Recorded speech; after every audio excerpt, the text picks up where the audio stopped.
മാങ്ങ ചമ്മന്തി ഉണ്ടാക്കാം. അപ്പം അതിന് വേണ്ടിയിട്ട് ചുമന്നുള്ളിയും മുഴുവൻ മുളകും വേപ്പിലും എടുത്ത് വെച്ചിട്ടുണ്ട് കേട്ടോ. ചുമന്നുള്ളി ഒന്ന് മുഴുവനോടെ എണ്ണയിലേക്ക് ഇട്ട് കൊടുക്കാം. വേപ്പിലിട്ടുണ്ട്. അതൊന്ന് വാടി വന്നു കേട്ടോ. വല്ലാതെ അങ്ങനെ ബ്രൗൺ ഒന്നും ആവണ്ട. അങ്ങനെ ആവില്ല, മുഴുവനായിട്ട് കുറേ സമയം ഇടേണ്ടി വരും. അപ്പോൾ ഒന്ന് വാടി വന്നു കഴിഞ്ഞാൽ നമുക്ക് ഈ ഉണക്കമുളക് കൊടുക്കാം കേട്ടോ.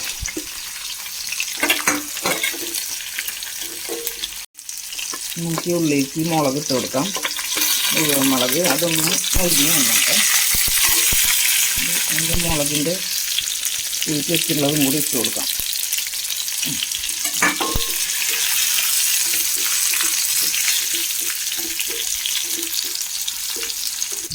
ഈ മുളകും ഉള്ളിയൊക്കെ നമുക്ക് എണ്ണയിൽ നിന്ന് ഇങ്ങോട്ട് കോരിയെടുക്കാം. എണ്ണ ഒഴിക്കണമെന്നില്ല, നമുക്കൊരു ശകലം വീണാലും കുഴപ്പമില്ല കേട്ടോ.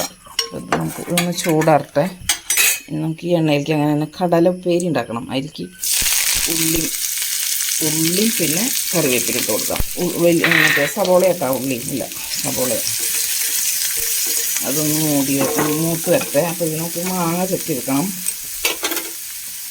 മാങ്ങ ചമ്മന്തിയാണ് ഉണ്ടാക്കുന്നത് കേട്ടോ. നല്ല മാങ്ങ കിട്ടി, ഇത്തിരി ചനച്ചിട്ടുണ്ട്, അതിന് കുഴപ്പമൊന്നുമില്ല. ചമ്മന്തി അരയ്ക്കാൻ നല്ലതാണ്.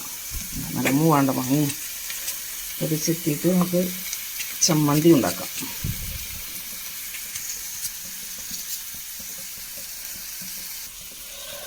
മാങ്ങ ഇതുപോലെ ഒന്ന് കനം കുറച്ച് അരിഞ്ഞിടാം. ചിലപ്പോൾ അത് എല്ലാം കൂടി അരയ്ക്കുമ്പോഴേ ചിലപ്പോൾ ഇങ്ങനെ അരയാണ്ട് ഇങ്ങനെ ഓരോ കഷ്ണങ്ങളായിട്ട് കിടക്കും. അപ്പോൾ അതുകൊണ്ട് നമുക്കിതൊന്ന് നൈസായിട്ട് ഇട്ട് കഴിഞ്ഞാൽ എളുപ്പത്തിൽ അരച്ചെടുക്കാമല്ലോ.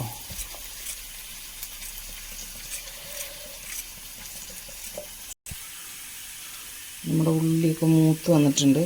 നമുക്ക് അതിലേക്ക് ചതച്ച മുളക് ഒരു 1.5 സ്പൂണോളം ഇട്ട് കൊടുക്കാം കേട്ടോ.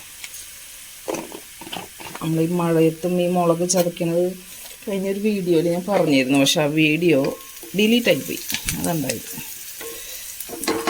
നമ്മൾ ആ പുകയില്ലാത്ത അടുപ്പിൻ്റെ സൈഡിൽ ഒരു പേപ്പറിൽ ഇട്ടിട്ടാണ് നമ്മൾ മുളക് ഉണക്കിയെടുക്കുന്നത്. എന്നിട്ട് ചതച്ചെടുക്കുന്നത് കേട്ടോ.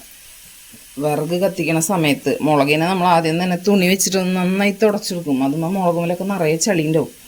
അപ്പോൾ കത്രി കൊണ്ട് കട്ട് ചെയ്ത് കളഞ്ഞിട്ട് മുളകിനെ തുടച്ചെടുത്തതിന് ശേഷം പുകയില്ലാത്ത അടുപ്പിൻ്റെ സൈഡിൽ ഒരു പേപ്പർ വിരിച്ചിട്ട് അതിലിട്ട് കൊടുക്കും. അപ്പോൾ ഒരു 2-3 മണിക്കൂറൊക്കെ കഴിയുമ്പോഴേക്കും നല്ല ഇതായിട്ട് കിട്ടും. നമുക്കിതുപോലെ പൊടിച്ചെടുക്കാൻ പറ്റും.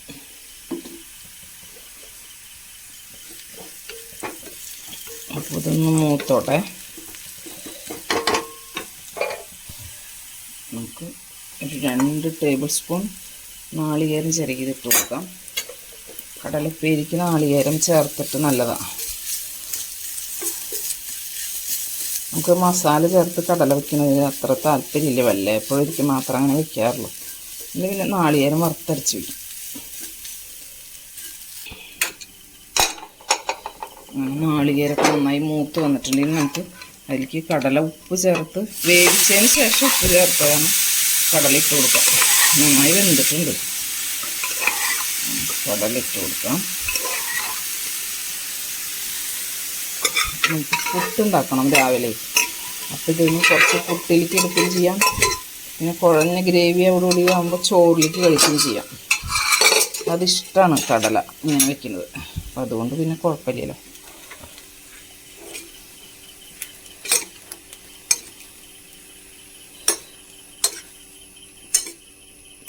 കുറച്ച് ചാറോട് കൂടിയിട്ട് വെച്ച് കഴിഞ്ഞാൽ നമുക്ക് ചോറുണ്ണാനും നല്ലതാണ്.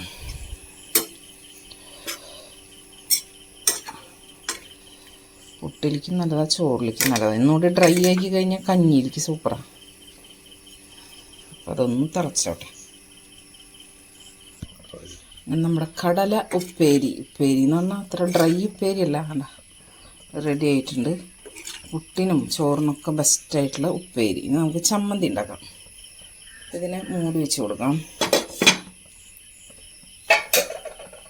ഗ്യാസ് ഓഫ് ചെയ്തു.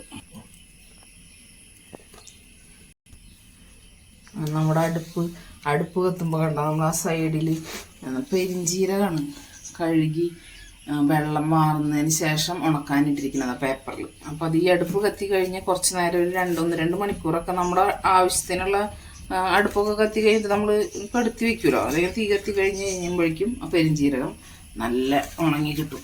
അപ്പോൾ നമുക്ക് പൊടിക്കണമെങ്കിൽ പൊടിക്കാം, അല്ലെങ്കിൽ വേണമെങ്കിൽ അങ്ങനെ തന്നെ നമുക്ക് പാത്രത്തിലിട്ട് വയ്ക്കുകയും ചെയ്യാം. നമുക്ക് ചമ്മന്തി അരയ്ക്കാം. നമുക്ക് മിക്സിയുടെ ജാറിലേക്ക് നമ്മുടെ മാങ്ങയും എല്ലാ സംഭവങ്ങളും ഇട്ട് കൊടുക്കാം. സൂപ്പർ ചമ്മന്തി. ഒരു മുളക് താഴേക്ക് ചാടിപ്പോയി. ഉപ്പിട്ട് കൊടുക്കാം.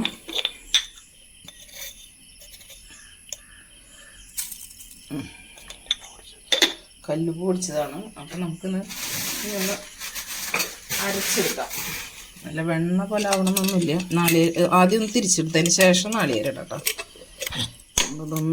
ഒന്ന് ചതച്ചെടുത്തിട്ടുണ്ട്. ഇനി എനിക്ക് നാളികേരം ഇട്ട് കൊടുക്കട്ടെ. ആവശ്യമുള്ള നാളികേരം ഇട്ട് കൊടുക്കാം. നമ്മളൊരു 2 സ്പൂണോ ചേർക്കണം. നമ്മൾ നാളികേരം ഇട്ട് കൊടുത്തു. ഇനി നമുക്കിതിനൊരു ഇതിങ്ങനെ കറങ്ങി വരുമ്പോൾ ഒന്നൊരു കുഴച്ചിൽ കിട്ടാൻ വേണ്ടിയിട്ട് നമ്മളിതിൽ കുറച്ച് കഞ്ഞിവെള്ളം കേട്ടോ ചേർക്കണത്. അപ്പം നമ്മൾ വെച്ച ചോറിൻ്റെയാണ് കുറച്ച് കഞ്ഞിവെള്ളം. അപ്പോൾ അതും ചേർത്തൊന്ന് അരച്ചിട്ട് നല്ല ചമ്മന്തി നന്നായി അരച്ചെടുത്തിട്ടുണ്ട്. നന്നായില്ല, ഇങ്ങനെ ഒന്ന് കുഴമ്പനായിട്ട് അരച്ചെടുത്തിട്ടുണ്ടോ. അത് തുണ്ട് കഞ്ഞിവെള്ളം ചേർക്കണമെങ്കിൽ നന്നായിട്ട് നമുക്ക് കിട്ടും. അരയ്ക്കാനും പിന്നെ ചമ്മന്തി നന്നായിട്ട് കിട്ടും. നല്ല ടേസ്റ്റി ചമ്മന്തി.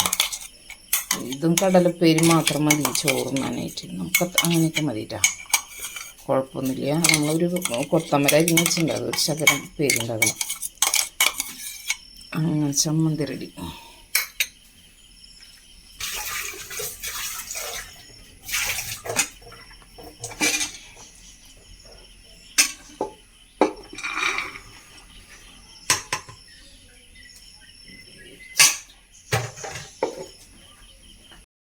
നമ്മുടെ ഉച്ചയൂണിൻ്റെ വിഭവങ്ങളാണ് കേട്ടോ. വളരെ സിമ്പിളായിട്ടൊന്നും അധികം ചാറുകറി ഒന്നുമില്ല. തൈര് ഇരിക്കുന്നുണ്ട്, ആവശ്യമുണ്ടെങ്കിൽ എടുക്കാമല്ലോ. പിന്നെ ചമ്മന്തിയും കടലയും പിന്നെ ഇത് നമ്മുടെ എന്താ പറയുക കൊത്തമരിയും ക്യാരറ്റും ഇട്ട ഉപ്പേരി ഒക്കെ കഴിഞ്ഞ ദിവസം നമ്മൾ കാണിച്ചിട്ടുണ്ട്. അതുകൊണ്ട് നമ്മൾ കാണിച്ചില്ല. നമുക്കിത് ഇങ്ങനെ ഇഷ്ടമുള്ളത് കൊണ്ട് ഇങ്ങനെ വെക്കണതാണ് കേട്ടോ. രണ്ടും കൂടി മിക്സായിട്ട്